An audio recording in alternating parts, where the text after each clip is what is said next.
Boa noite, meus amigos. Vocês estão me ouvindo? Estão me ouvindo bem? Ótimo, que bom.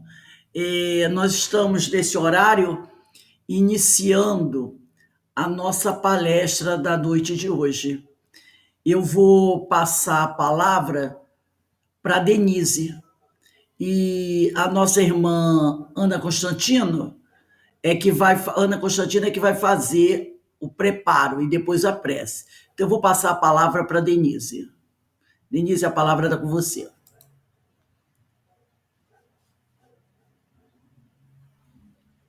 Boa noite.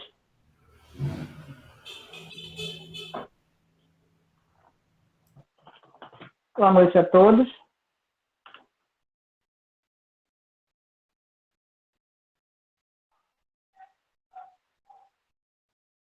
Hoje nós teremos a palestra pública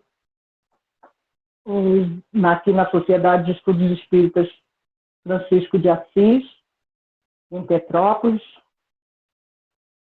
Hoje é dia 3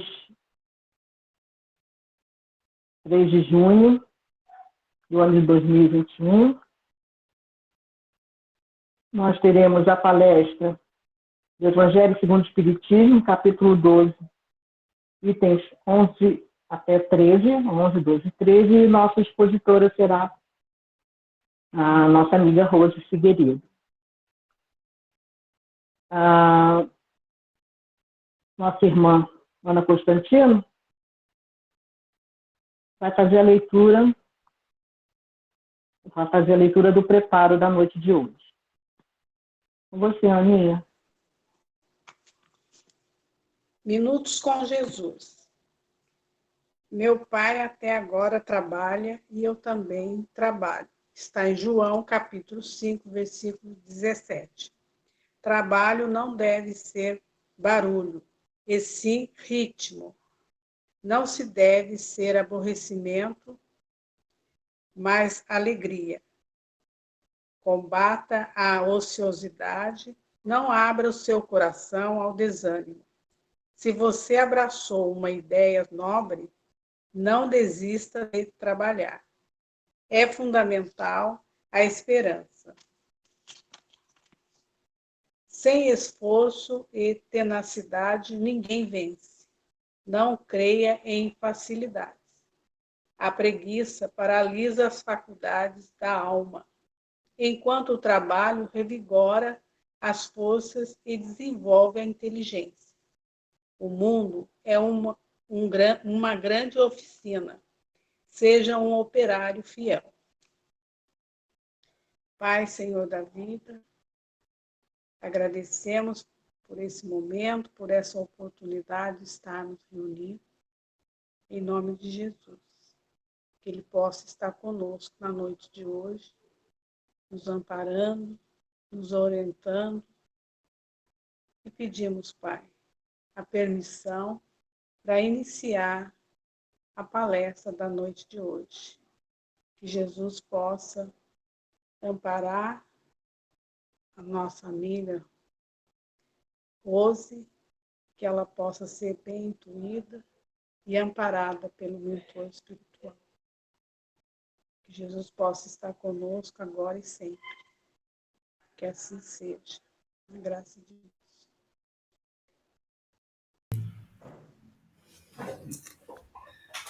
Bem, meus amigos, estamos nós aqui para mais uma noite de estudos. Possamos aproveitar esse momento, né? Todos nós. Bem, o nosso estudo de hoje tem um tema muito interessante. É do Evangelho segundo o Espiritismo, capítulo 12, Amai os vossos inimigos. E o item 11 a 13, que vamos refletir hoje, ele trata de um tema muito especial, chamado o duelo. O duelo. Então eu vou iniciar lendo o item 11, que está no Evangelho segundo o Espiritismo. Diz assim: só é verdadeiramente grande aquele que, considerando a vida uma viagem que o há de conduzir a determinado ponto, pouco caso faz das asperezas da jornada, e não deixa que seus passos se desviem do caminho reto. Com o olhar constantemente dirigido para o termo a alcançar, nada lhe importa que as urzes e os espinhos ameacem produzir-lhe arranhaduras. Umas e outros lhe roçam a epiderme, sem o ferirem, nem impedirem de prosseguir na caminhada. Expor seus dias para se vingar de uma injúria é recuar diante das provações da vida. É sempre um crime aos olhos de Deus. E se não fosseis, como sois, iludidos pelos vossos prejuízos, tal coisa seria ridícula e uma suprema loucura aos olhos dos homens. Há crime no homicídio em duelo. A vossa própria legislação o reconhece. Ninguém tem o direito, em caso algum, de atentar contra a vida de seu semelhante. É um crime aos olhos de Deus, que vos traçou a linha de conduta que tendes de seguir. Nisso, mais do que em qualquer outra circunstância, sois juízes em causa própria. Lembrai-vos de que somente vos será perdoado conforme perdoardes. Pelo perdão vos acercais da divindade, pois a clemência é irmã do poder. Enquanto na terra correr uma gota de sangue humano, vertida pela mão dos homens, o verdadeiro reino de Deus ainda se não terá implantado. Aí, reino de paz e de amor que há de banir para sempre do vosso planeta a animosidade, a discórdia e a guerra. Então, a palavra duelo somente existirá na vossa linguagem como longínqua e vaga recordação de um passado que se foi. Nenhum outro antagonismo existirá entre os homens, afora a nobre rivalidade do bem. Adolfo, bispo de Argel, Marmande, de 1861.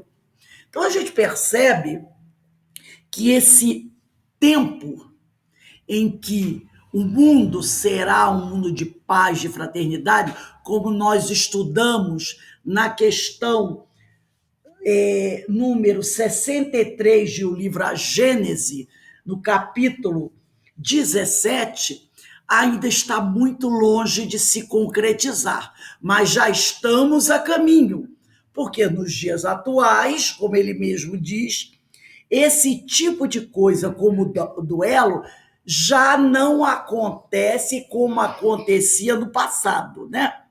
E a própria legislação humana hoje, né, da justiça, já considera isso um crime.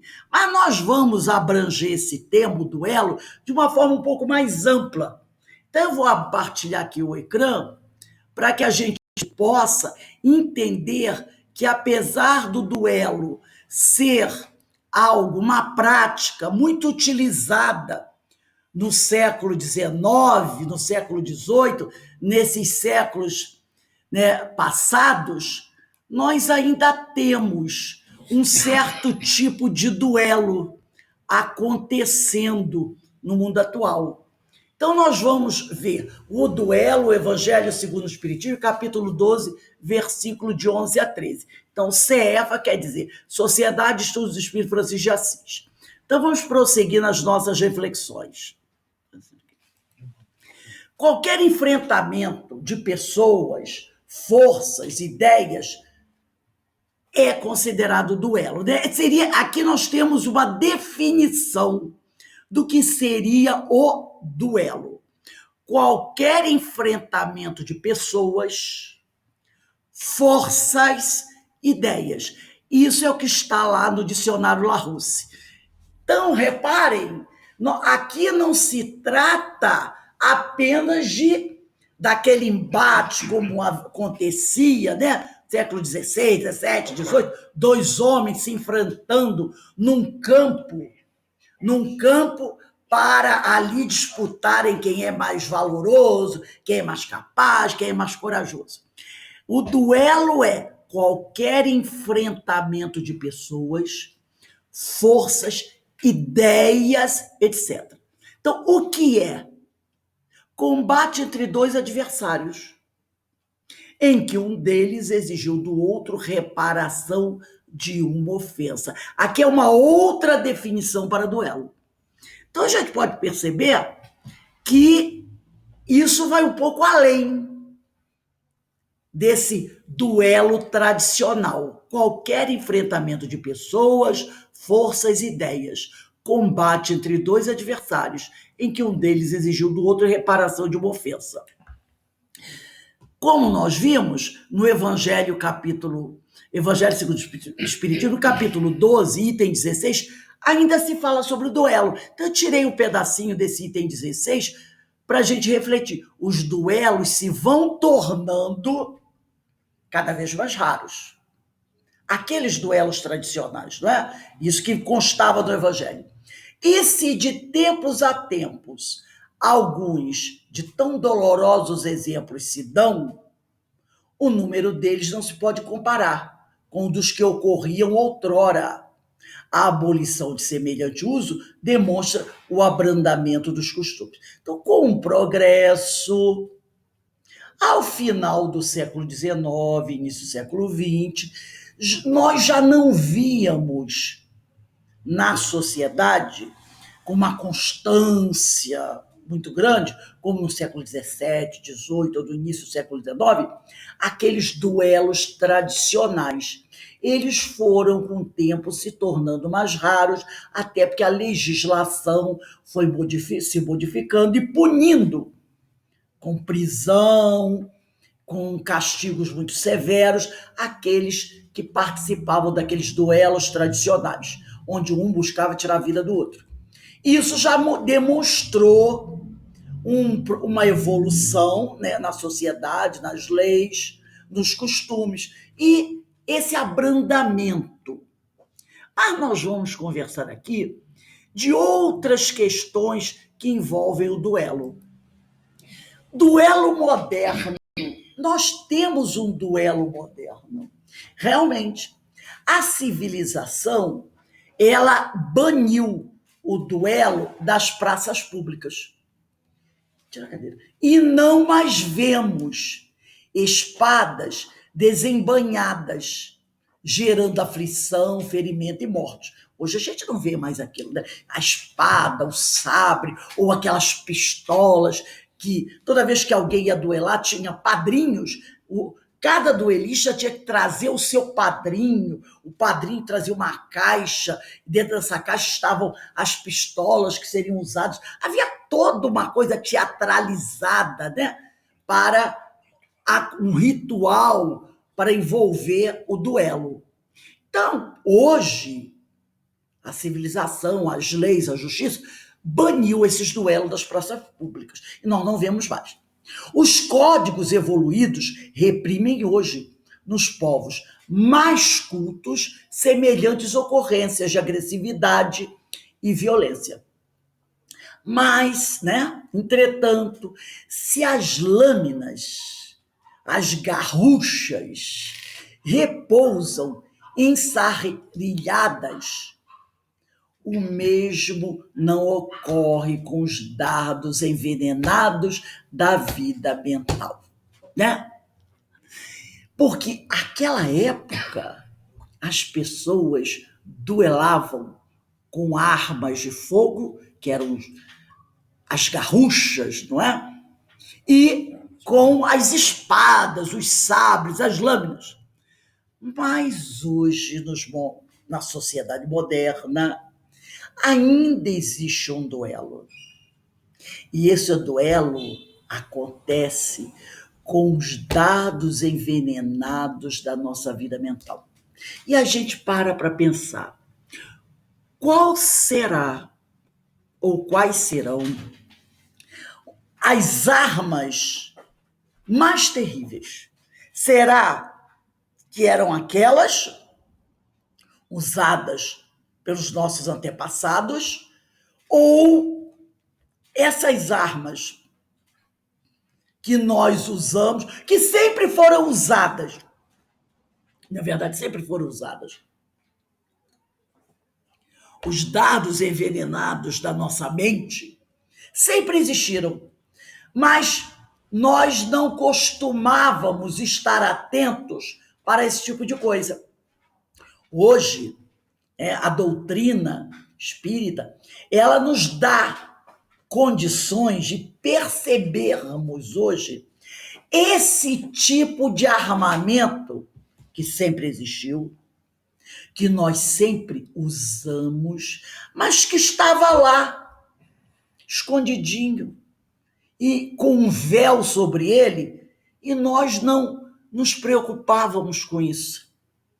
Hoje, os livros, os estudos que os amigos espirituais nos enviam, o próprio Evangelho segundo o Espiritismo, ele nos mostra que existe uma arma muito mais poderosa, com certeza, do que aquelas armas tradicionais. É o nosso pensamento. E hoje nós nos debruçamos sobre esses estudos. E vamos perceber que o nosso pensamento pode matar. Tanto quanto aquelas armas do passado também matavam.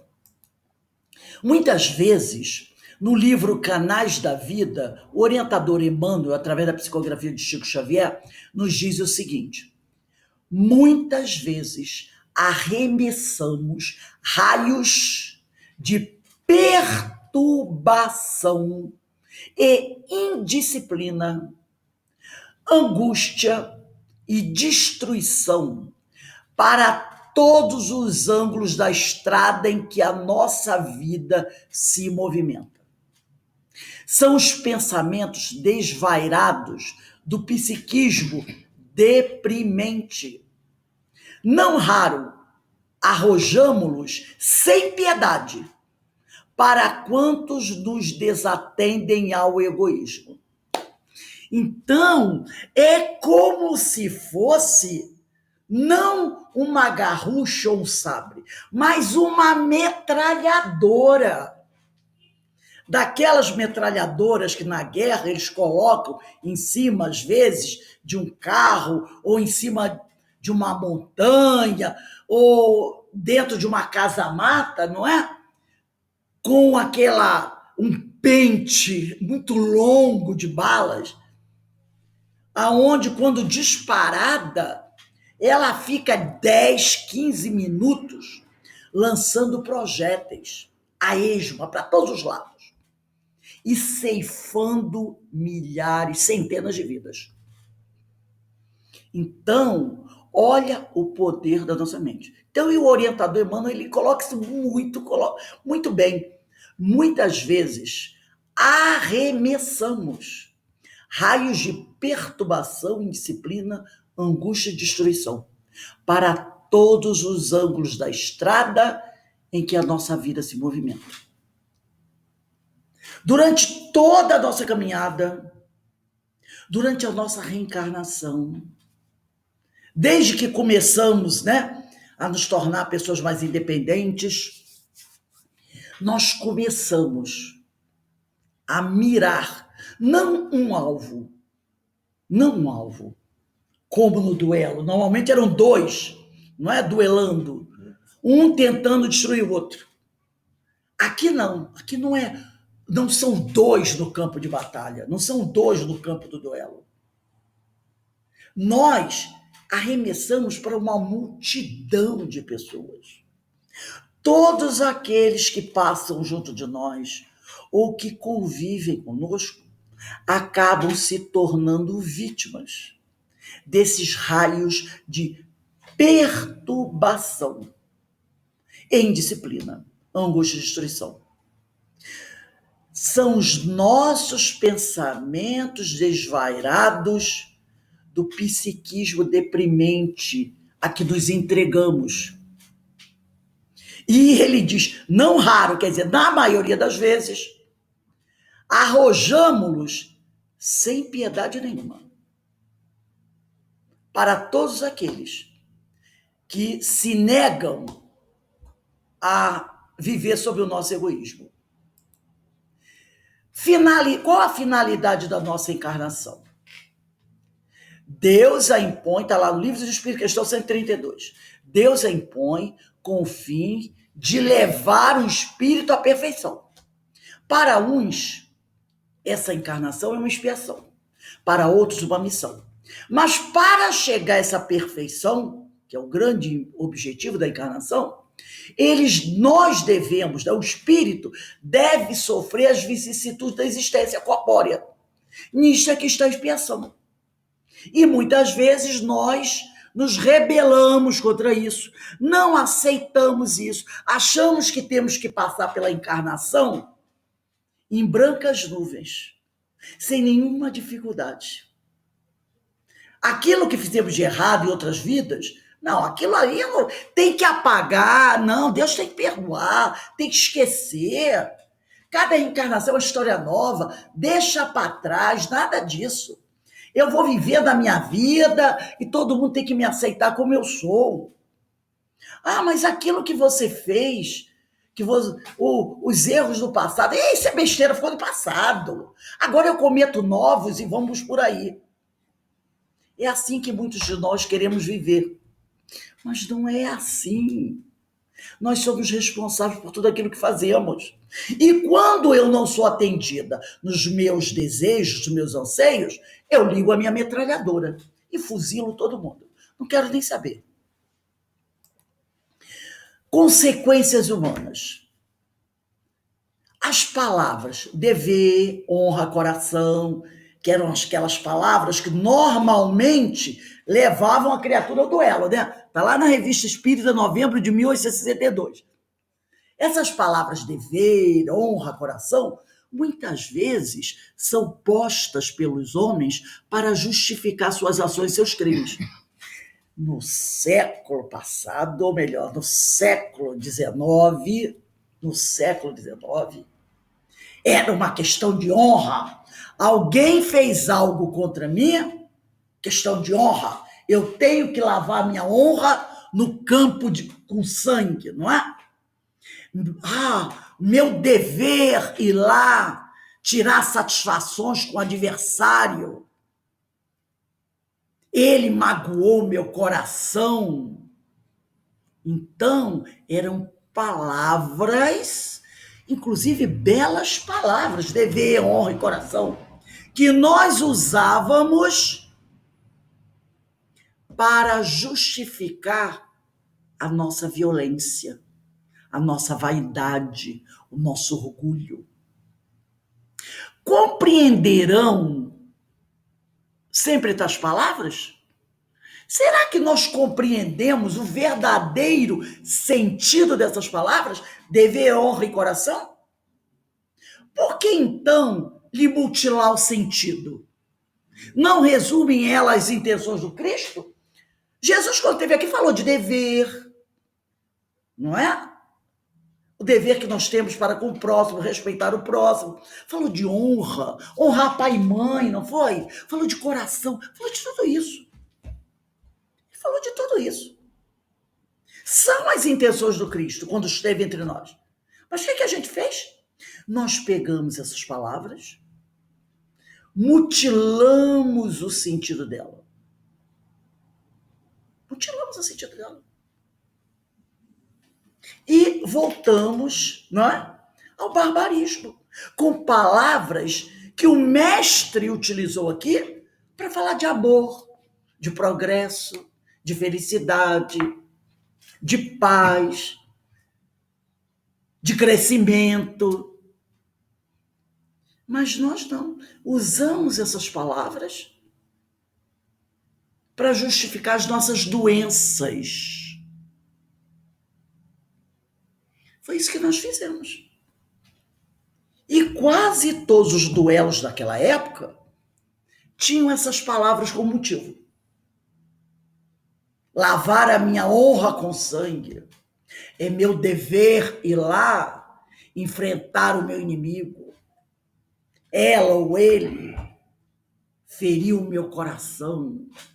E nós passamos a usar essas palavras,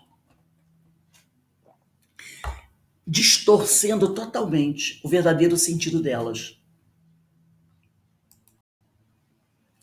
Assim, O orgulho é, sozinho, o mentor de quase todos os duelos, e não a honra. Essa é uma mensagem belíssima que está na Revista Espírita, de novembro de 1862. É um pai falando para o filho, tanto que ele assina Teu Pai, Antônio. Então, na realidade, não é a honra que leva a esse duelo, é o orgulho. Qualquer duelo.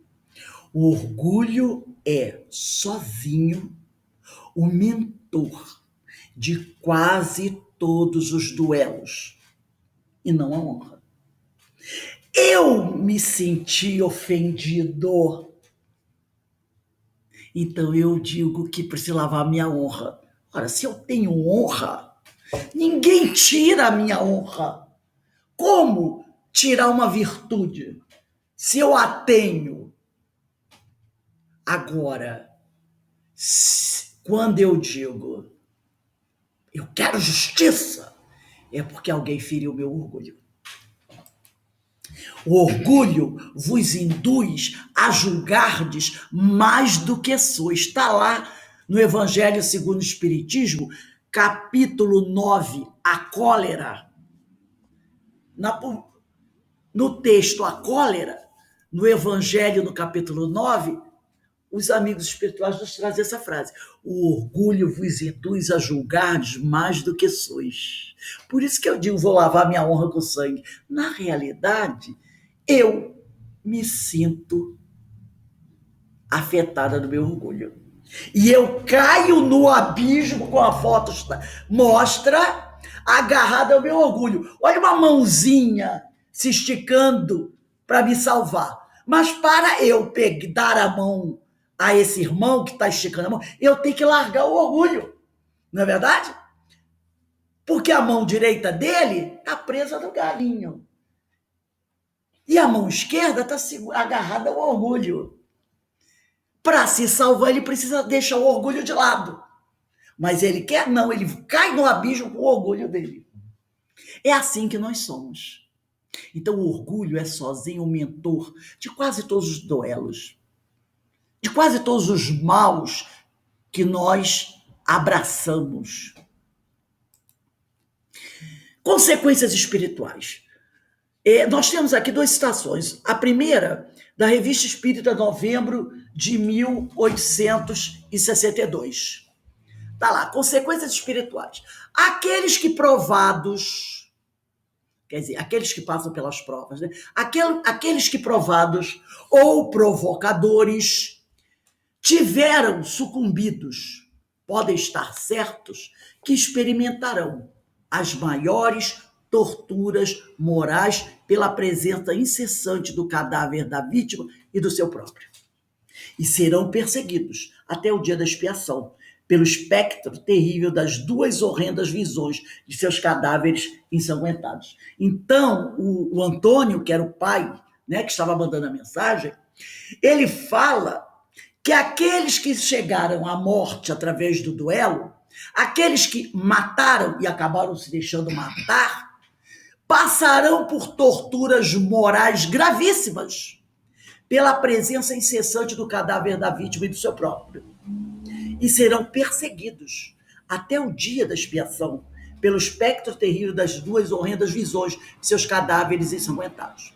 No livro Memórias Suicida, de Ivone Amaral Pereira, no capítulo 12, na segunda parte, nós estudamos isso essa semana, nós vamos falar daqui de um companheiro chamado Mário. O Mário, ele vai passar, ou melhor, ele passou por uma situação muito semelhante a essa, causada pelo seu orgulho, que ele considerava ferido. E ferido nesse seu orgulho, e também ferido no orgulho por estar atravessando um momento difícil, porque ele estava doente, né? Ele não queria enfrentar as coisas que ele precisava enfrentar, as dificuldades que ele precisava atravessar, os obstáculos que se apresentaram para ele, que justamente ele precisava vencer aqueles obstáculos, e ele não tinha coragem para isso. Então ele comete 2 crimes. Ele mata uma pessoa e depois ele se suicida para fugir da dificuldade que ele estava passando, né? Então, além de ser um assassino, ele também é um suicida. Então ele diz assim, olha o texto dele, do Mário. Quero fugir da obsessão exercida em minhas recordações pelo remorso do crime cometido contra aquela pobre mulher. Preciso esquecer, irmão Teócrito, acima de tudo, esquecer, a fim de lograr tréguas, serenidade, para desenvolver ações apaziguadoras, capazes de amansarem as angústias que me aferventam a consciência. Tudo quero tentar, a fim de que eu também progrida, já que a lei do progresso incessante para toda a criação, conforme as instruções que aqui recebemos, quero espiar e reparar. Então, olha só, aqueles que provados ou provocadores tiverem sucumbidos, podem estar certos que experimentarão as maiores torturas morais, pela presença incessante do cadáver da vítima e do seu próximo. É o caso dele. Ele vai sofrer um remorso terrível ao estar sempre com aquela forma pensamento do cadáver da vítima que ele matou e depois do seu próprio suicídio. Porque ele mata a moça estrangulada. E a imagem dela morrendo fica gravada na mente dele como uma forma pensamento. E isso lhe causa um remorso terrível, terrível. E ele quer espiar para poder reparar o crime cometido. Depois ele diz aqui, aí o amigo espiritual diz assim para ele, já refletiste maduramente na extensão das responsabilidades que arrostarás com semelhante reencarnação, meu pobre Mário? Já, irmão Teócrito, sim, reconheço-te, diz o Teócrito, sincero e forte para o resgate, plenamente arrependido do passado culposo. Realmente, esse será o recurso aconselhável para o teu caso, medida drástica que te moverá com muito menor morosidade a reabilitação da honra, que de ti exige a consciência. Ele vai reencarnar sem as mãos, porque ele matou a moça estrangulada com as mãos dele, né? Pondera, no entanto, avisa o orientador, que foste também suicida, e por isso necessariamente as condições precárias em que se encontra a tua presente organização. Teu perispírito, né? Modelador, esse perispírito, que será da tua estruturação carnal, levar-te a receberes, com o renascimento, um corpo enfermo, debilitado por achaques irreparáveis do plano objetivo ou terreno. E olha a resposta dele. Eu desejo, irmão Teócrito, tudo ser-me-á preferível ao suplício deste remorso, que me mantém agrilhoada ao inferno que se alastrou por minha alma. Ao menos, como homem encarnado, quando tudo me faltar, para só as desgraças me flagelarem, terei o consolo, o qual a misericórdia do Todo-Generoso Pai concederá como esmola suprema à minha irremediável situação, o esquecimento.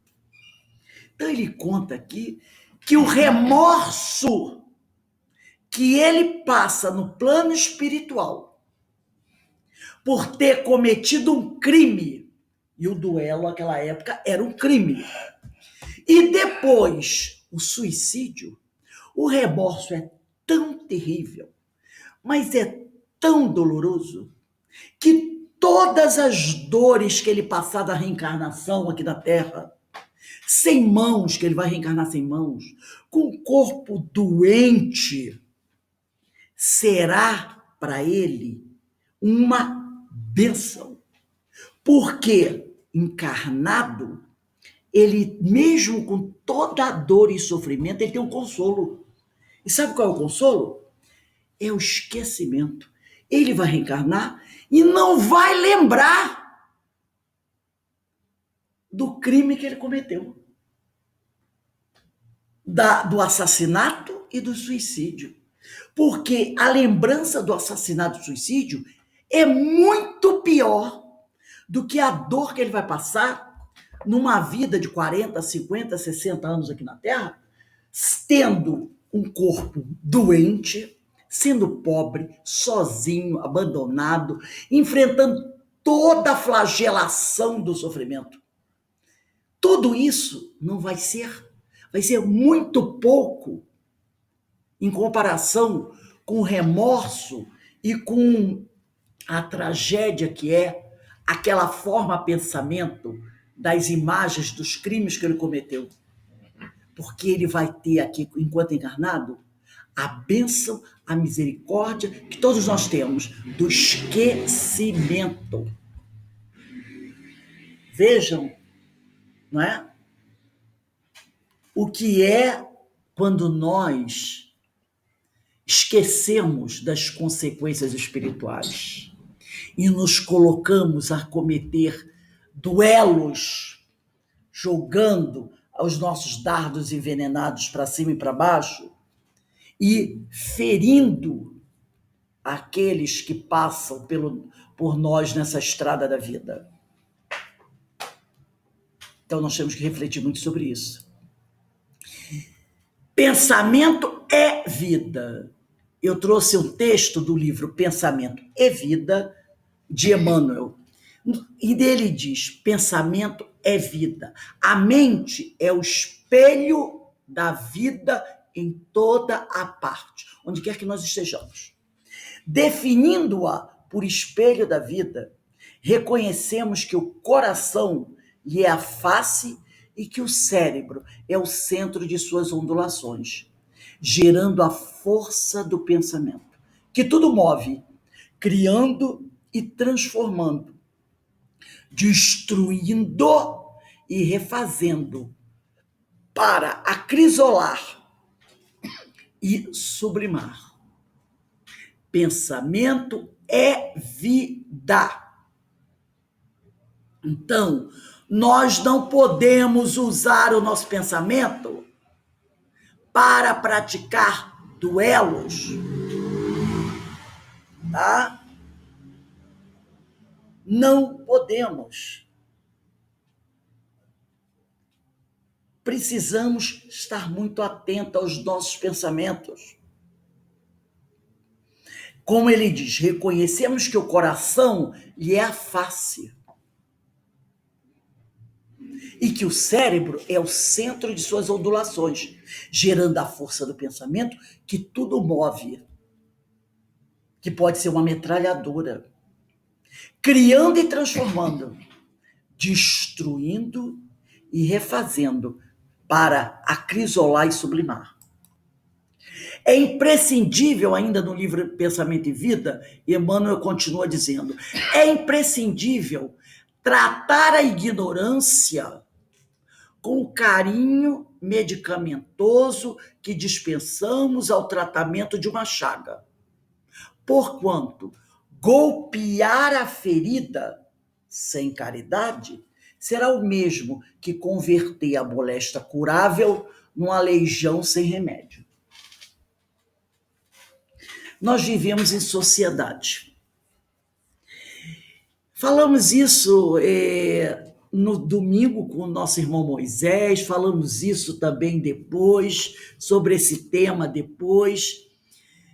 Nós vivemos numa sociedade, convivemos com pessoas que pensam, muitas pensam igual a gente, outras pensam diferente de nós, e muitas vezes nós não aceitamos a opinião diferente, a opinião discordante. Um companheiro pensa assim, fala assim, e a gente faz o quê? A gente duela. E de uma tal forma que o nosso objetivo qual é? Destruir o outro. Arrasar com o outro. Então, Emmanuel, ele mostra uma coisa muito importante. Ele diz, a ignorância, ela não pode ser tratada com violência. É imprescindível tratar a ignorância com o carinho medicamentoso que dispensamos ao tratamento de uma chaga. Porquanto, golpear a ferida sem caridade. Então ele já diz aqui, ó, qual é o tratamento para a ignorância? A caridade. Será o mesmo que converter a moléstia curável numa legião sem remédio. Pedro, embainha tua espada. Porque quem vive pela espada, que era um instrumento muito utilizado para o duelo, morre pela espada. Sucumbe pela espada. Então, o remédio para a ignorância é o amor e a caridade. Né? Porque a caridade é o quê? O amor em ação. Não é? A caridade é o amor em ação. Tratamento para a ignorância é a caridade. Não adianta entrar convidar para o duelo. Não adianta. Nós ganhamos inimigos, adversários. E muitas vezes, nos dizem os amigos espirituais, o silêncio frente à ignorância é a maior caridade. O silêncio frente à ignorância é a melhor caridade. Formas, pensamentos. Está lá em Mateus capítulo 9, versículo 4. Mas Jesus, conhecendo os seus pensamentos, disse, por que pensais mal em vossos corações? Como é que Jesus sabia que o indivíduo estava com pensamento negativo? Porque Jesus via as formas de pensamento dos companheiros que já ali estavam próximos a ele. Ele olhava e via a sua capacidade. Ele olhava e via as formas, pensamentos construídas por cada um deles. Por isso ele dizia, por que pensais mal em vossos corações? Não é? A criatura tinha um sentimento mau, transformava isso numa forma de pensamento. E Jesus a tudo assistia, aquele espetáculo deprimente. Por isso ele diz, por que pensas mal em vossos corações? Fujamos, o orientador de banda, novamente, do livro Viajor, diz assim, fujamos de toda ideia que signifique discórdia e maledicência, ciúme e desespero, maldade e intolerância. Porquanto as imagens desse teor afluírem constantes de nossa fonte mental, possuem vitalidade própria. Olha a forma pensamento, as formas de pensamento.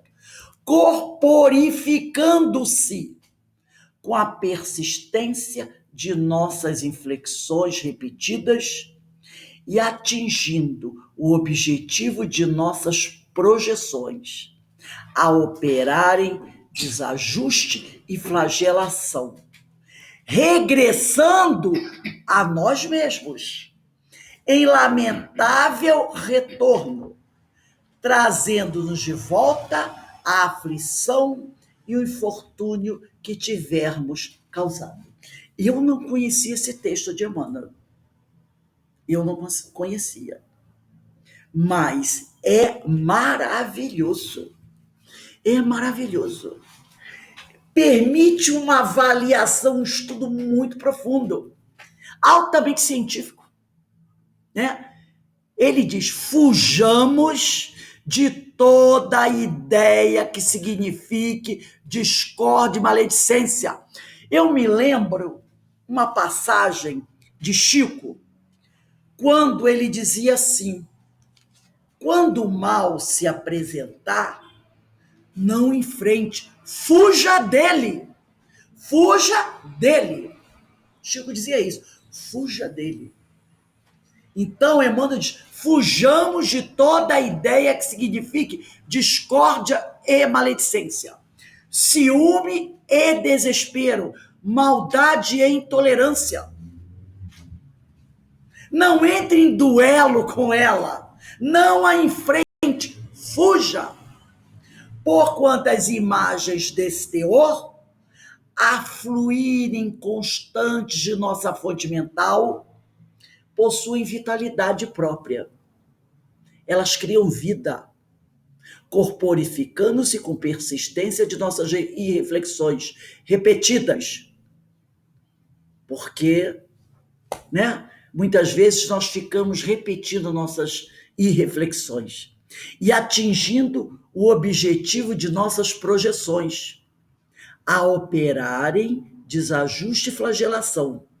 E, como é da lei, regressando ao proprietário, a nós mesmos.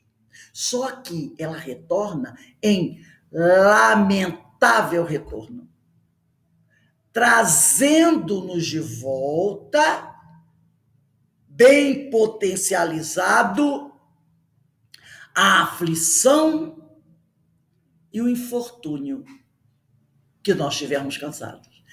É da lei.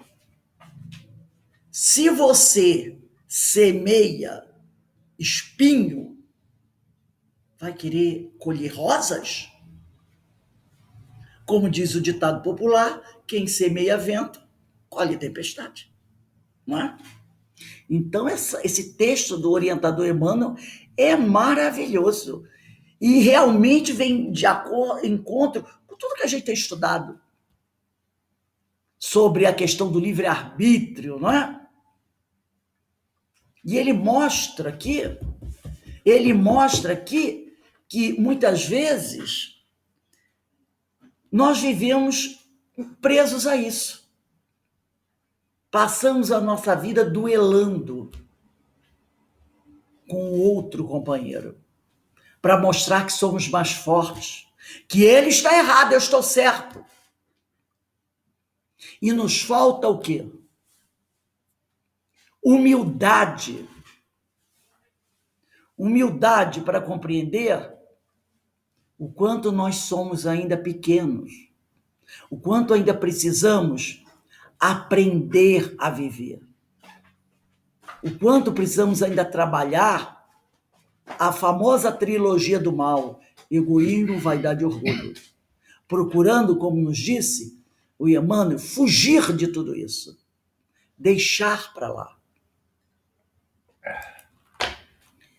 No Evangelho segundo o Espiritismo, no capítulo 12, item 13, encerrando a nossa reflexão, no final do capítulo do item 13, que nós falamos aqui do item 11 até o item 13, encerrando com o item 13, diz assim, os amigos espirituais.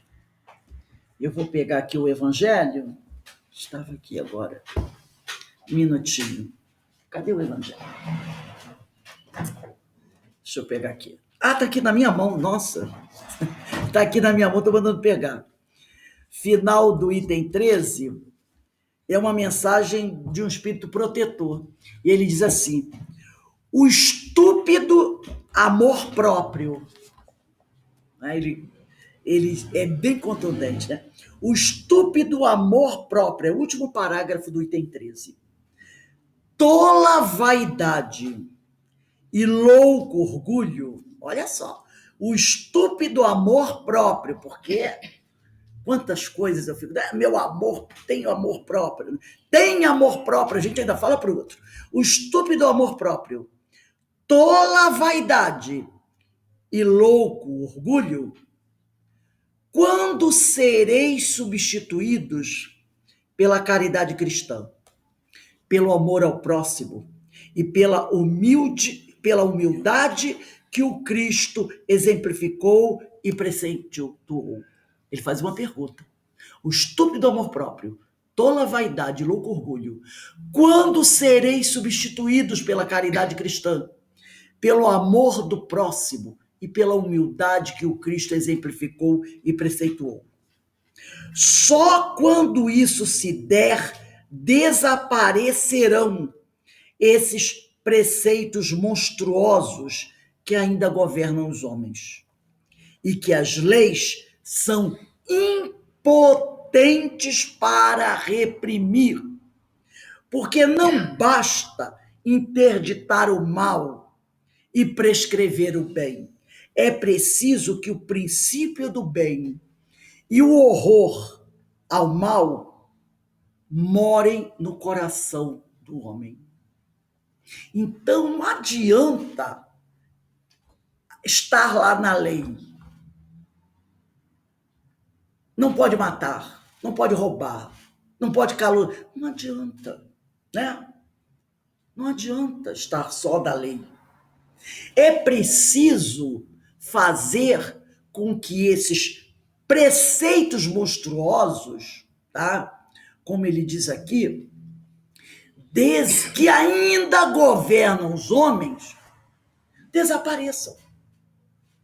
Porque não basta estar escrito na lei. O está escrito no papel é impotente para reprimir. É impotente para reprimir. Não basta interditar o mal e prescrever o bem. É preciso que o princípio do bem more no coração do homem. O princípio do bem e o horror ao mal morem no coração do homem. Nós precisamos apreender os ensinos de Jesus. Precisamos deixar que esses ensinos toquem o nosso coração e precisamos colocar em prática o que Jesus nos ensinou. Então é apreender, trazer para dentro de nós, deixar que isso nos sensibilize e colocar em prática. Porque no momento que eu coloco em prática, eu estou mostrando Jesus através das minhas atitudes. E o mestre disse: meus discípulos serão conhecidos por muito se amarem e não por muito duelarem. Então não basta dizer: parem de duelar. É proibido duelar. É preciso, né, que o princípio do bem e o horror ao mal morem no nosso coração.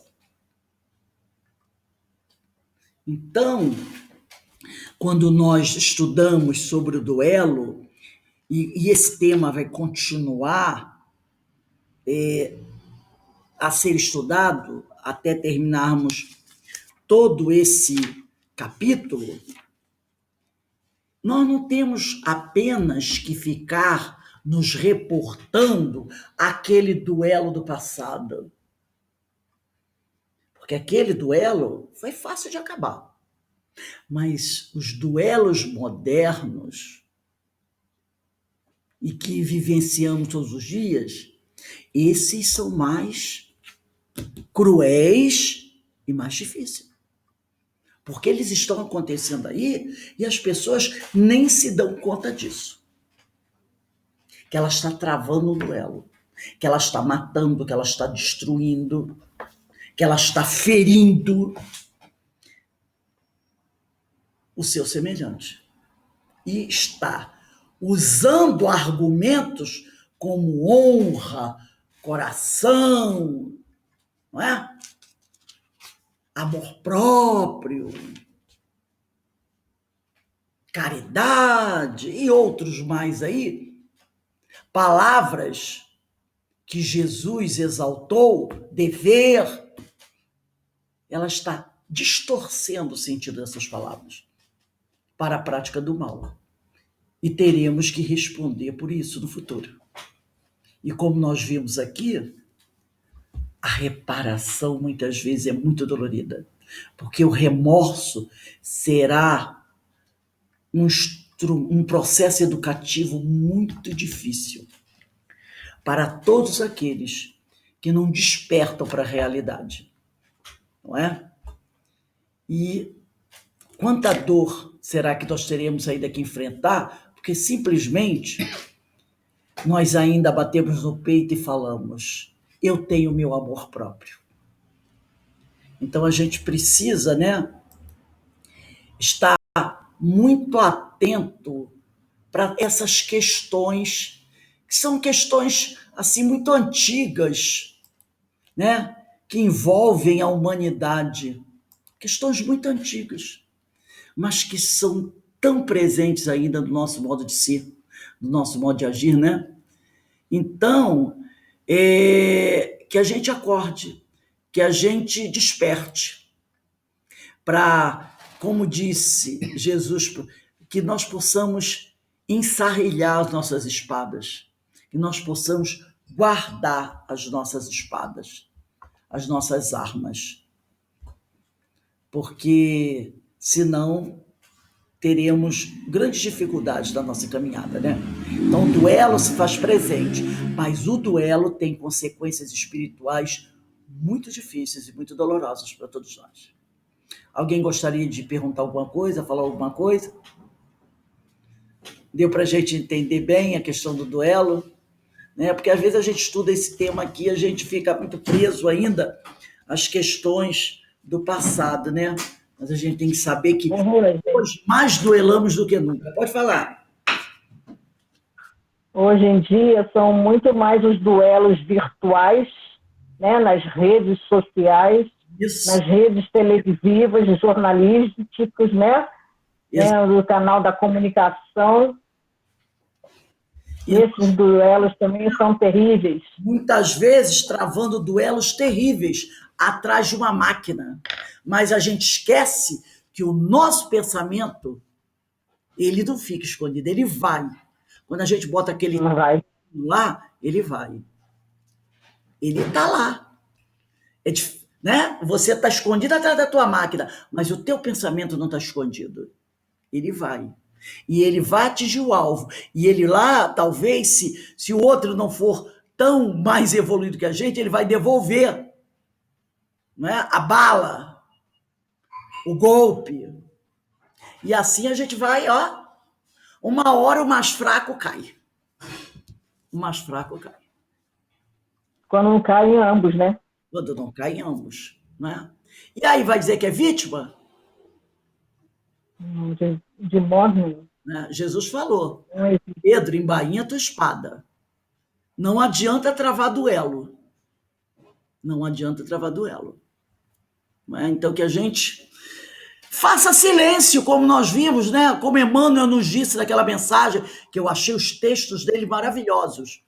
Quando ele disse mesmo, para a ignorância, o melhor tratamento é a caridade. A caridade é o amor e a ação. E a caridade, muitas vezes, é fazer o silêncio. Para a ignorância, o melhor remédio é a caridade. Não tem outro. Não é? Não adianta ficar atacando a ignorância, porque a gente não vai conseguir um resultado bom. Tá bom? Então a gente porque vai... Porque você está usando a mesma arma que ele. Você está condenando. Então você está combatendo o mal com o mal. Você está combatendo o fogo com gasolina. Não é? Você vai jogar gasolina no fogo. E o que vai acontecer? A fogueira vai ficar bem maior. Ainda vai te queimar. E ainda vai. Aí vai tacar fogo em todo mundo. Não é?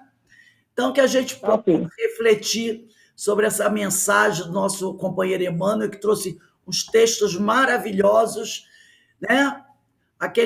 Um dos últimos textos dele, do livro, acho que é Viajor. Eu nem conhecia. Viajor. Nossa. Não conhecia, não. Anotei aqui, está anotado. Aquele texto é maravilhoso. Como Emmanuel nos ensina, não é? Como Emmanuel nos ensina.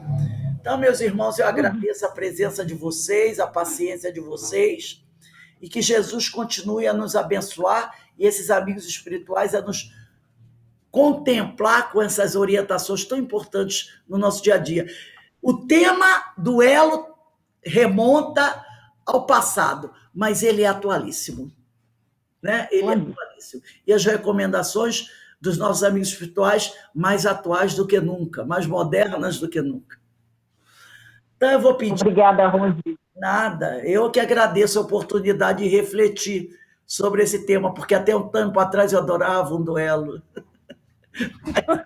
Comecei a depor as minhas armas, porque eu estava saindo muito ferida das batalhas. Então, estou abaixando um pouquinho as minhas armas, porque o espírito de guerreiro ainda habita em mim. Então, eu tenho que começar a baixar as minhas armas, pegar minhas lanças e quebrar. Não adianta botar no chão, não. Se eu botar no chão, eu vou lá de vez em quando... Pode pegar de novo. Aí, pá! Partir as lanças, deixá-las inúteis, né? Jogar as armas nos rios, porque lá a correnteza leve você não vai buscar de volta. Porque se você enterra e deixa assim de lado, de vez em quando você vai lá. É jogar as armas no rio para correnteza, um rio bem caudaloso, e que com muita correnteza, para as águas levarem e quebrar as lanças todas, as flechas, porque nós ainda somos guerreiros, né? E precisamos... agora praticar nos tornarmos guerreiros somos, mas a nossa batalha agora é outra. É outra, com certeza.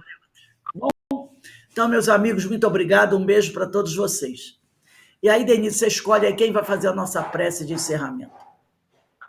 Ih, é para escolher? Ana, é você. Tá bom, Ana? Pode fazer a nossa prece de encerramento, querida? Abertura!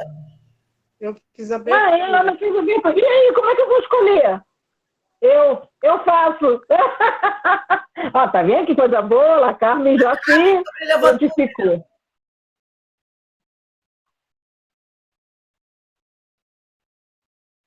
Vai, Carmen, então? Ela tá ali, tá pronta, ela tá pronta. Vamos lá. Estão me ouvindo agora? Tudo certo? Então, Senhor, é com muita gratidão em nossos corações por essa noite de estudos que ampliou a nossa mente, que nos traz essas ferramentas poderosas que precisamos para seguirmos essa nossa luta de aperfeiçoar nosso coração, melhorar a nossa conduta, segurar a nossa palavra, que muitas vezes duela, muitas vezes é uma arma poderosa, que possamos agregar todo esse conhecimento, toda essa sabedoria desses espíritos tão amorosos que nos trazem um roteiro para a nossa jornada, um guia certeiro, que a gente não vai errar se seguirmos os seus passos, as suas orientações, essas luzes que nos são trazidas através das obras, através do Evangelho. Então, só temos gratidão, porque sabemos o caminho, sabemos como atuar, sabemos o que fazer. Só nos resta aprender, que nem aquela música do Beto Guedes, que sabemos a lição, só nos resta aprender. Então, é com muita gratidão que pedimos a espiritualidade para a licença para encerrarmos essa noite de estudos e com os corações muito agradecidos por tanto ensinamento, por tantas lições e com as ideias fervilhando. Graças a Deus. Bem, meus irmãos, uma boa noite para todos, tá? Amanhã estaremos de volta aqui às 17 horas para o estudo do Livro dos Médiuns, depois as Parábolas de Jesus e o estudo do Livro do Nosso Lar. Vamos continuar a nossa... Obrigada, Rose. E amanhã. Tchau, gente. Fiquem... Muito obrigada por me dizer que eu continuo duelando. Eu continuo duelando. Eu não sabia. Vamos duelar cada vez menos, tá bom? Tchau, meus amigos. Fiquem com Deus. Que o Senhor nos abençoe. Boa noite, até